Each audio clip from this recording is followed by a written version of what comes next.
You. What up? All right. We got another one from MrBallen. Another one from MrBallen. And this is another top 3 places you can't go and the people who went anyways. And this one is titled Influencers Jump into a Pool of Poison. A pool of poison? Like, this isn't like a river or like a lake or something that they weren't supposed to go in, like a toxic lake or something. This is an actual pool with poison in it. Like too much chlorine or something? I don't know, but there are probably signs somewhere telling them not to go in the pool, most likely. All right, another top 3 places you can't go, and the people who went anyways. Let's go. Today, we're going to look at 3 places you can't go and people who went there anyways. But before we get into today's stories, if you're a fan of the strange, dark, and mysterious delivered in story format, then you come to the right place because that's all we do. I've become a fan. 2 or 3 times every week. So if that's of interest to you, the next time the like button has a big public speech they have to give, offer them a mint right beforehand. Except this mint is actually a plaque disclosing tablet. Also, please subscribe to our channel and turn on all notifications so you don't miss any of our weekly uploads. All right, let's get into today's stories. All right, let's check out some more people not minding the signs. In early 2020, a very popular Russian Instagram influencer named Ekterina Didenko was getting ready to celebrate her 29th birthday. She, along with her husband and some of her influencer friends, were planning to enjoy the occasion at a popular spa in Moscow, Russia. The group rented out a private section of the spa that included a steam room and a small indoor pool. And then once the reservations were made, Didenko and all of her influencer friends began eagerly talking about how excited they were about this party on their various social media accounts. When the day finally came, February 28th, which was Didenko's birthday, Didenko, her husband, and the 8 other people they invited, they all descended on this spa. So they go inside, they go back to their private area, and it's great. There's food, there's alcohol, there's music, they're jumping into the pool, then getting in the hot tub, and everyone's just having a great time. Everyone's taking pictures and filming and live streaming. I mean, it's really going as well as it possibly could be. And then at some point, Didenko's husband signals the rest of the group, minus Didenko, and they all begin to pull out these white hazardous materials suits. Imagine what you would see in a movie if there was some huge chemical leak, a full body white suit with a mask. And so they're all putting on these hazmat suits, and they give one to Didenko, who puts it on as well, and they tell her this is part of her big surprise. Now, it's unclear if Didenko actually didn't know what was going to happen next, or if she's just pretending to be surprised because it would do better on social media, because this is all being filmed and she's an influencer. But either way, she puts on her hazmat suit, and once everyone has their suits on, Didenko's husband wheeled in this huge cooler like you would bring to a picnic, and he placed it right on the edge of the pool. When he opened the lid, the crowd all gasped and laughed and smiled and filmed as these huge clouds of smoke or steam came pouring out of it. What it was roughly 55 pounds of dry ice. Dry ice is just frozen carbon dioxide. It's commonly used for things like refrigerating perishable goods for long periods of time because dry ice stays cold for a really long time. Also, because of the huge white gas clouds that come off of dry ice, it's also very commonly used as a sort of spooky decoration because you have these very cool white clouds going everywhere. And in fact, that's what Didenko's husband planned to use this dry ice for. He was going to dump it into the pool and create those big white gas clouds all over the pool. The reason they call it dry ice is because as it starts to heat up, it doesn't melt into a liquid state the way frozen water does. Instead, it goes directly from a solid state to a gas state. Dry ice is considered to be quite hazardous if it's handled inappropriately, and while these partygoers all had their hazmat suits on, you swim it's with it- unlikely they were actually wearing them for safety. It's far more likely they were wearing them because it would look good on social media and would kind of hype up the stunt they were about to do. And so after the dry ice was revealed inside of this cooler, Didenko's husband and another of the partygoers grabbed the sides of the cooler and they dumped its contents directly into the water. And as soon as the dry ice hit the water, it rapidly began to warm up, which caused a massive, almost explosion of carbon dioxide gas to completely fill the lower half of the room. Now, none of the partygoers are even a little bit fazed by what's happening. They don't realize how dangerous this actually is. And so they're just filming and laughing and kind of thinking this is so funny. And then Didenko's husband actually leaps through the cloud into the water and kind of disappears below. And then shortly after that, two other partygoers would also leap into the pool. One of the main reasons dry ice is considered to be so hazardous if handled inappropriately is because dry ice emits that carbon dioxide gas, which at high concentrations will displace oxygen. So imagine if you're in a very small room that has very poor ventilation. If you had lots of carbon dioxide in there, you would suffocate. And so this indoor pool was a small confined space with poor ventilation. And so the 7 people on the pool deck, shortly after this dry ice has been tossed into the pool, they started to realize it was really hard to breathe because the oxygen was basically being sucked out of the room.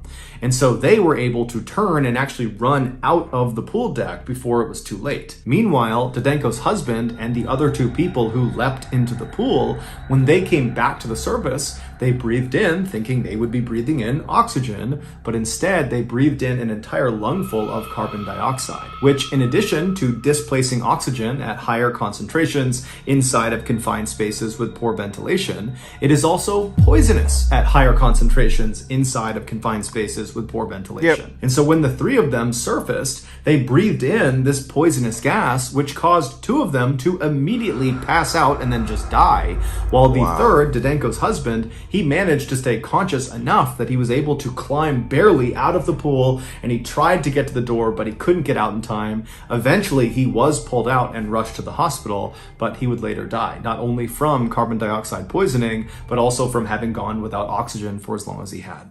Oh my God.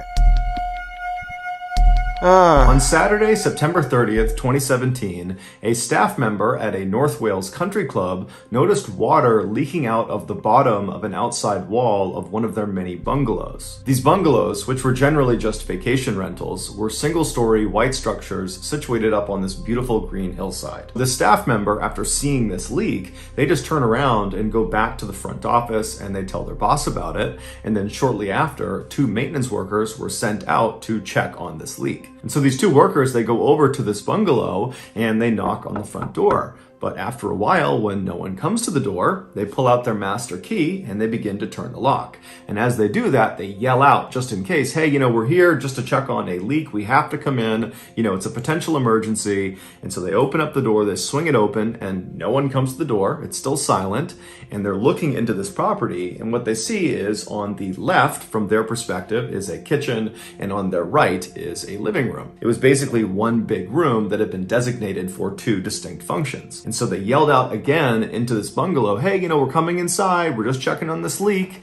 And then they just walked straight across past the living room and past the kitchen to the back of this property where they reached a door. And this door led into a bedroom, and this door was shut. And so just as a precaution, they knocked on the bedroom door, but nobody came to the door again. So they opened up the bedroom door and they looked into this room. And on the right side of the room, tucked up against the right wall, were 2 twin beds where the head of each bed was tucked up against the wall. And then in the middle of the room, at the base of these 2 beds, was a pile of unopened luggage. And so to the 2 maintenance workers, this told them that someone clearly was staying in this bungalow. Either they had just arrived or they were getting ready to leave, but apparently they were not there right now. And so the workers walked around the luggage and around the 2 beds. So they walked on the left side of the room all the way to the back where there was another closed door, and it went into the bathroom. And based on where the leak had been coming out of the structure, they believed it would be coming from this particular bathroom. And so again, they get up to this door and they knock on it because, they want to make sure no one's in there, but there's more silence. And so they open up the bathroom and right away they see water all over the bathroom floor. But as they scan around the bathroom, they look at the sink, they look at the shower, the toilet, none of them are overflowing or running. So it was not any of the usual suspects that had caused this leak. However, there was one other area in the bathroom that could have caused a water leak, and that was the airing cupboard. An airing cupboard is typically where you keep a hot water heater. It's basically like a walk-in closet where the majority of the space is taken up by this heater. And also generally people put in shelves in front of the heater to store their linens and towels and that sort of thing. And in this bungalow, the airing cupboard had its own door and it was right in the bathroom, and this door to the airing cupboard was right to the left of the door that led into the bathroom from the bedroom. And so these two workers, they reached over and they opened the door that led into this airing cupboard. And as soon as it swung in, they could tell right away where the leak was coming from. And they could tell right away they had a much, much bigger problem. 7 days earlier, 60-year-old former policewoman Mary Isherwood arrived at the North Wales Country Club. She and her ex-husband had for a long time owned one of these bungalows. However, they almost never stayed in it. They basically used it as an income property, renting it out to vacation goers. But they had recently decided that they wanted to actually sell the property. And so before the sale became final, Mary had told her ex-husband that she just wanted to go and spend a week actually enjoying the property and actually take a vacation there. And so originally, she and some friends were going to go to this bungalow and spend a week there. But right before they were going to leave, Mary's friends all said they couldn't make it. And so Mary decided she would just go on her own. And so Mary arrives at this country club. It's late at night when she gets there. She gets to the bungalow. She puts her luggage down in her bedroom. And then instead of just kind of getting settled in and going to sleep, she decides she's going to go exercise. Mary was incredibly fit and healthy. She loved playing golf and running and exercising in general. And she knew the club had a pool. And so she reached into her luggage and she just pulled out a bathing suit. She switched into that and then she went down to the pool and did some lap swimming. After that, she came back to her room where she took a shower and then she climbed in bed without any clothes on. That was just how Mary liked to sleep. And then at some point in the middle of the night, Mary woke up to go use the bathroom. And so she hopped out of her twin bed. She walked around to the door that led into the bathroom. She went inside, she did her business. And then afterwards, as she was attempting to go back into her bedroom, she accidentally grabbed the door handle of the airing cupboard, which was right to the left of the door leading back to her bedroom. She opened it up, it swung inward. She stepped into the airing cupboard, which was totally pitch black. And as she walked in, she might have bumped into the shelves or realized, this was the wrong turn. But as soon as this happened, the door behind her had actually shut. And so she's inside of this tiny airing cupboard, realizing, okay, this is not where I need to go. I've made a silly mistake.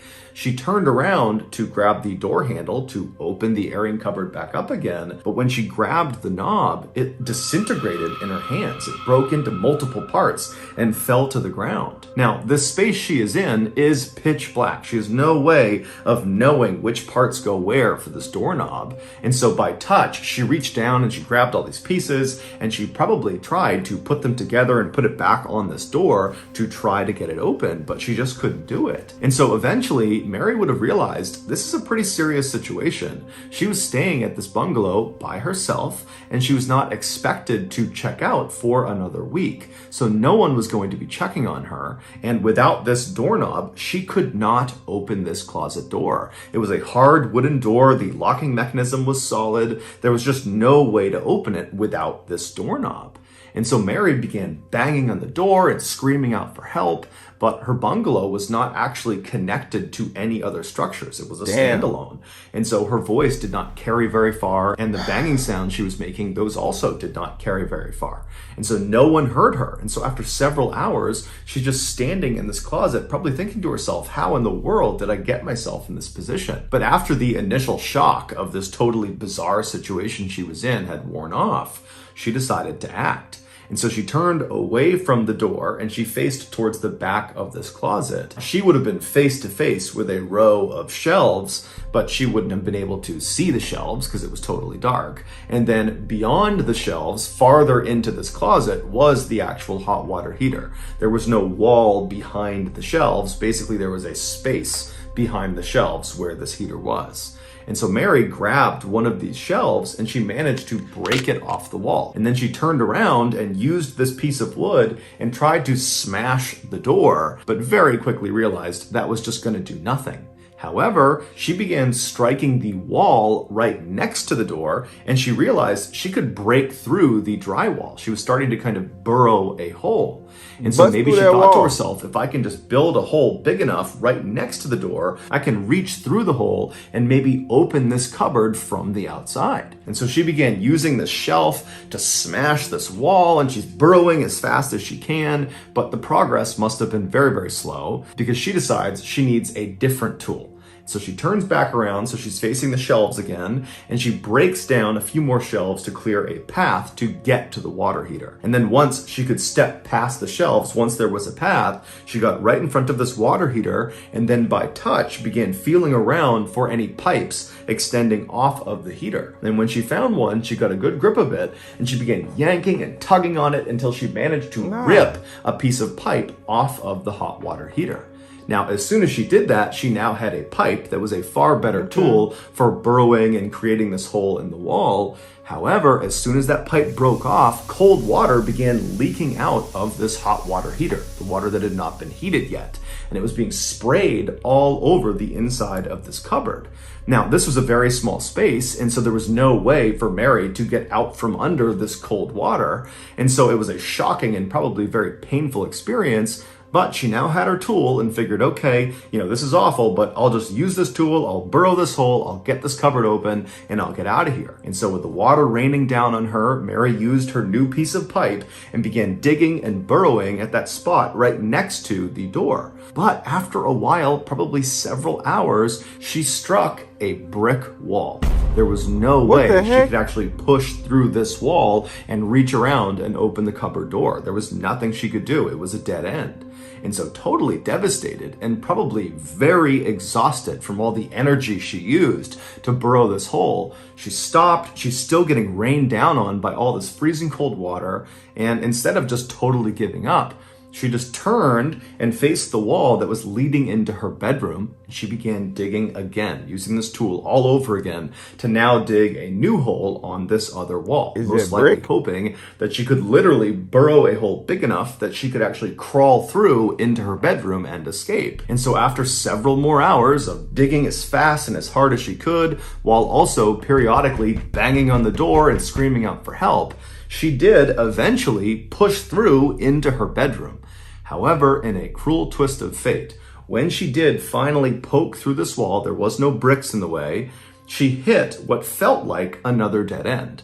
But in fact, what it was a picture frame with a glass cover across it had been screwed onto the wall in her bedroom. And this painting was right over where she was digging this hole.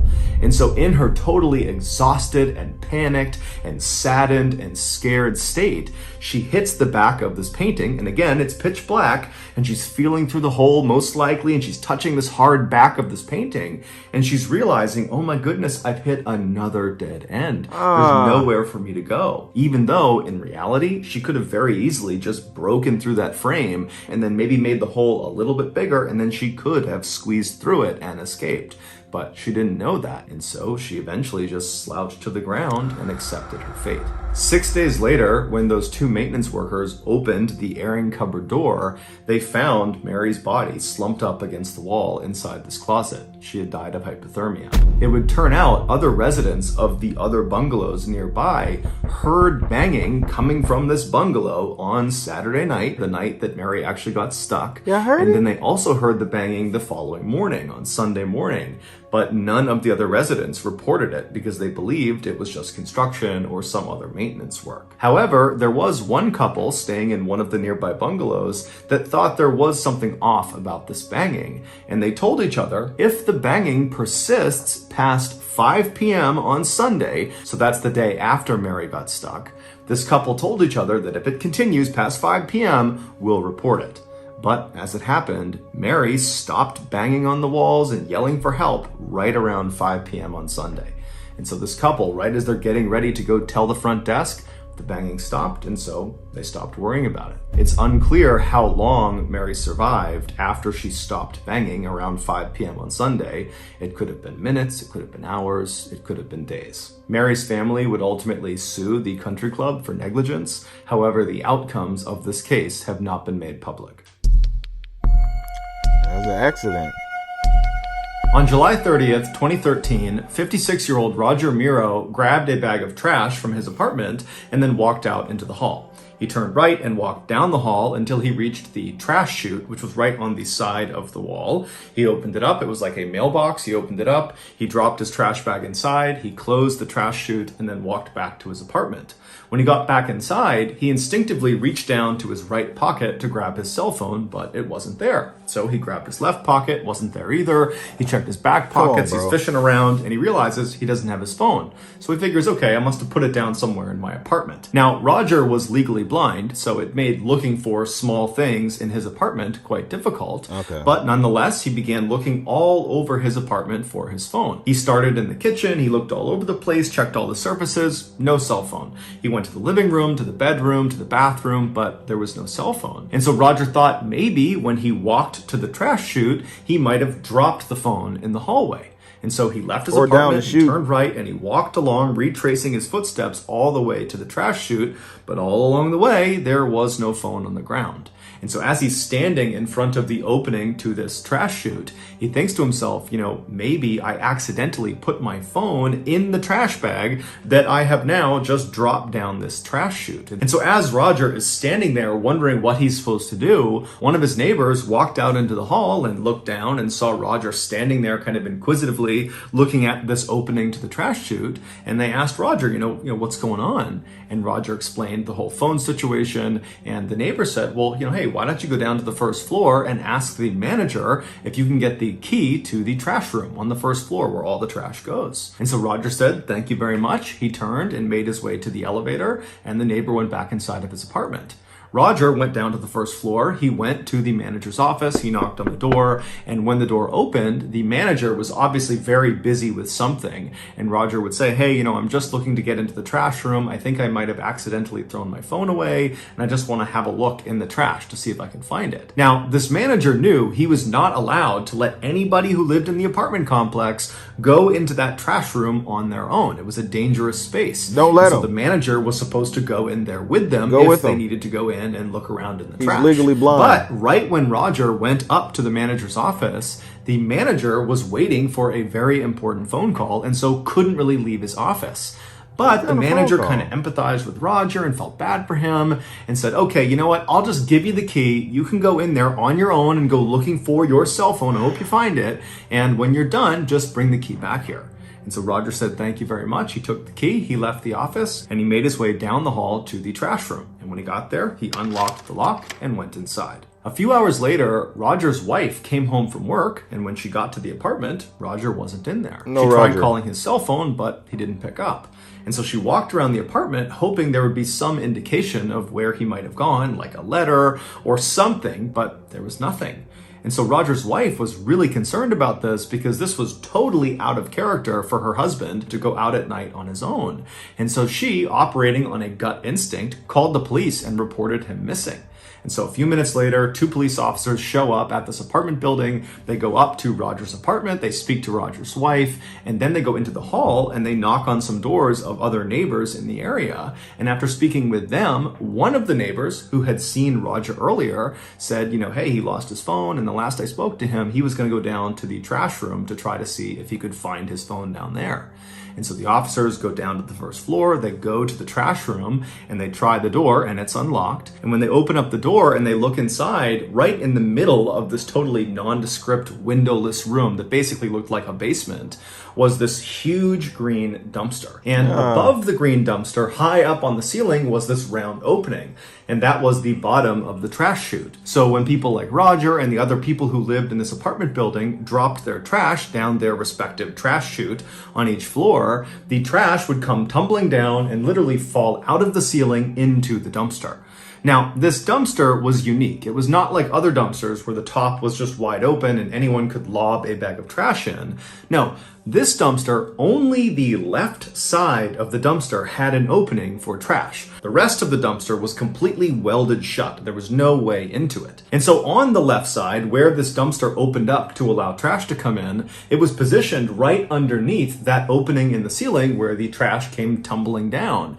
And it wasn't just an opening. It was like this near vertical tunnel that was welded on to the top of this dumpster. And it went straight up and it had this big open mouth at the top, almost like a funnel. And it was there to catch the trash as it fell down, and it would go down this tunnel down into the dumpster. And so the gap between the ceiling and the top of this near vertical tunnel, this chute, was maybe 3 or 4 feet. And so when these officers looked into this room and they saw this dumpster and the chute and this hole in the ceiling, they also saw a ladder had been propped up on the left side of the dumpster right up against that near vertical tunnel, as if someone was trying to look down into the dumpster itself. And so one of the officers walked over, they climbed up the ladder, and when they looked down into this tunnel, down into the dumpster, they found Roger. After a lengthy investigation, this is what is believed to have happened to him. After Roger got that key from the manager, he went to the trash room, he opened it up, and then he went inside and found this huge dumpster. And he would have quickly realized the only way to look into the dumpster, and so to go looking for his phone, was to look down into this tunnel. There was a ladder nearby, so he grabbed it and he propped it up against the side of the dumpster, and he climbed up on top and he looked down into the tunnel, down into the dumpster, and as he was looking, either some trash from the ceiling fell down and struck him, causing him to lose his balance, or he just slipped somehow. But either way, he lost his balance and he tumbled into the tunnel, down into the dumpster. And what Roger didn't know is as soon as that happened, he was doomed. Because this was not some ordinary dumpster. This was a trash compactor. And as soon as Roger fell down that tunnel, his body triggered an electronic sensor that activated the trash compactor. And so the way this worked is there was this big metal ram inside the dumpster. There's a ram on one side, and once it gets activated, it will press. There's a hydraulic press that pushes it all the way to the other side. So any of the trash in this dumpster will get compressed against the other side of the dumpster. And then at that point, the ram comes all the way back. And so every time trash would come down that chute, it would trigger that sensor, the trash compactor would start, it would flatten the trash, and so on and so forth.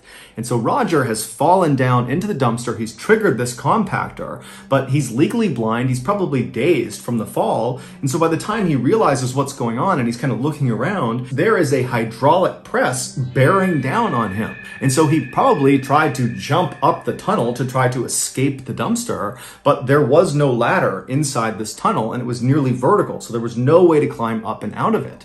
And inside of the dumpster itself, there was no emergency shutoff switch and there was no emergency exit. And so at some point, it's assumed that Roger realized he was not going to be able to climb up the tunnel. And so he only had one direction he could go, which was to retreat to the far side of the dumpster, as far away from the press as he possibly could be. But once he got over there, there was nowhere for him to go. And so he was forced to just wait as this hydraulic press slowly moved across until it finally reached him and crushed him. Now, we don't know if that very first hydraulic press actually killed Roger.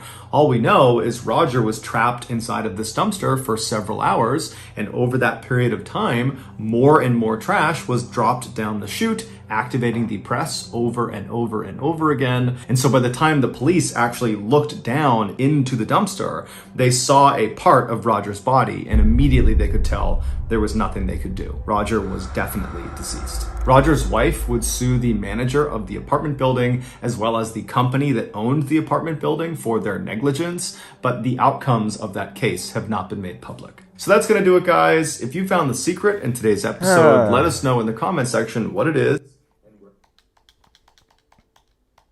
Roger.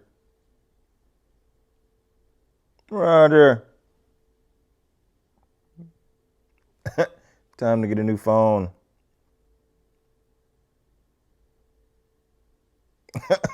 Oh my God. Oh my God. Yeah, I mean, the manager, he should have never gave him the keys. You knew exactly what he was about to go do. He was about to go look in the dumpster for his phone. Right? Like, that's the only reason he wanted the keys. He lost his phone.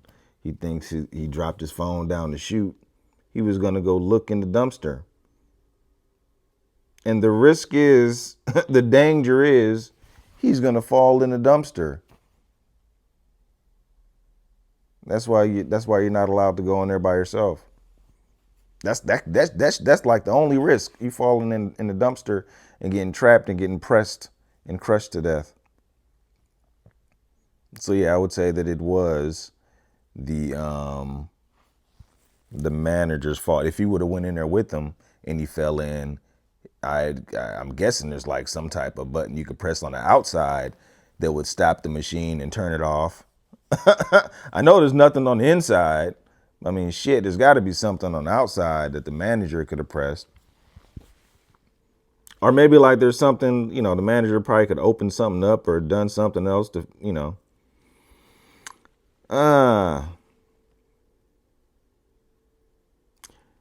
yeah. Was his phone even in the trash? He never even found his phone. His phone is probably in his apartment, sitting on the counter or in the bathroom or something, or under some clothes or something, or in the cushions of the couch. And he had his phone on silent, so he couldn't find it. That's happened to me before.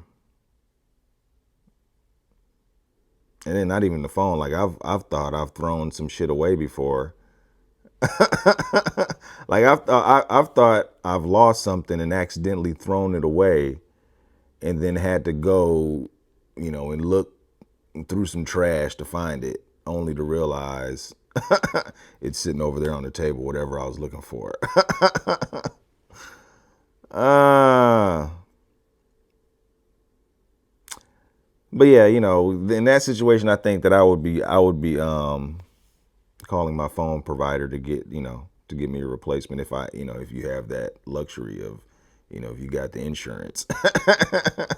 If you got some type of insurance on your phone. But if you don't have insurance on your phone, then maybe you got to go look through the trash, go look through a dumpster. Jesus, man. Yeah.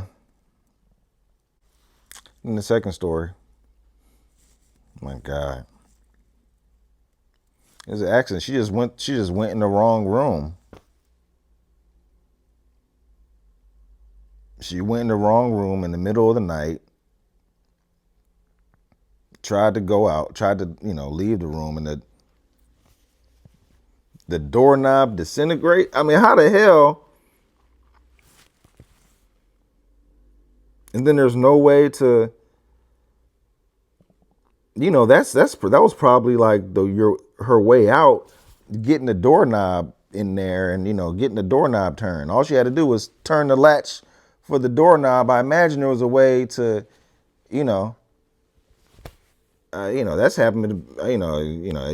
It's never, the doorknobs never fell apart when I tried to turn it. But I mean, I've had some messed up doorknobs. I'm not a doorknob expert or anything like that, but I mean, shit. There had to be a way to put it together or use it or something. I don't know, but MrBallen said it was pitch black. It was pitch black. You know what I'm saying? She couldn't see anything. And I would say like getting the breaking down the shelves to get something to, bust through the wall was a good idea. But then, the water heater, I don't know if you want to mess with the pipes and stuff on the water heater if you stuck in there. Like, you don't know what could happen with the water heater. I mean, shit. you taking apart pipes in there. My God. I mean, she's trying to get out though. She's going through all her options. Trying to bust through one wall. She hit a brick wall. Then the other side. She thinks she hit a brick wall. She thinks she hit a dead end. It's just a damn picture frame. If she would have gave it one good strike, if she would have gave one good strike to the picture frame, it probably would have fell off and she would have been free. But she probably like, she probably used all her energy. And then she had freezing cold water pouring down on her. I mean, that only happened because you took the pipe off. If she didn't, like, if there wasn't any, she died from hypothermia. So, I mean, if she didn't, like, get the pipe from the water heater and had the water pouring down on her, would she have survived? I don't know. That's 6 days. She was found 6 days. I think MrBallen said after she was trapped in there. But I think it was only like there was a couple that said they heard banging, and if the banging continued past a certain time, they were going to go tell the front desk or somebody. But I think it only lasted for like a couple days, and they was like, okay, it's cool now. So the banging must have stopped when she lost all her energy. And I'm guessing she lost her energy because she had hypothermia in the water. So I'm saying if like the water wasn't pouring down on her, she may have had the energy to keep banging, to keep banging all them days, all 6 days. But that's a long time. Just a freak accident. Freak accident. It's like the first story. I mean, but you got to know you can't dump a whole bunch of dry ice into a pool and then jump into the pool with the dry ice and not expect anything. Like, I don't know. Like, what are y'all doing? What are y'all doing? And that looked like a lot of dry ice. You had a drum full of dry ice. It looked like I've messed with dry ice before. In school, of course, and then like in a couple years with like Halloween decorations and stuff. But that's like you're talking about a little bit. Like you got look. It looked like you had a lot of dry ice. You know what I'm saying? You had a lot of dry ice. You had the whole room filled with dry ice smoke. You know what I'm saying? So much, that it filled the room with carbon dioxide and you couldn't breathe. And your only option was to breathe the poison, the carbon dioxide. Yeah, that was a freak accident, but I mean, shit, y'all should have. I don't know what the hell. I'm not jumping in that pool. Oh my God. Yeah. Mind the signs, but also, you want to use your common sense. You want to use your common sense. Don't jump into a pool full of dry ice. Don't go, diving in a trash compactor for your phone. Or I guess, the manager should have known that. Don't let somebody go diving for their phone in a trash compactor. But the lady that locked herself in the room, that was just a freak accident. It's just a freak accident. But yeah.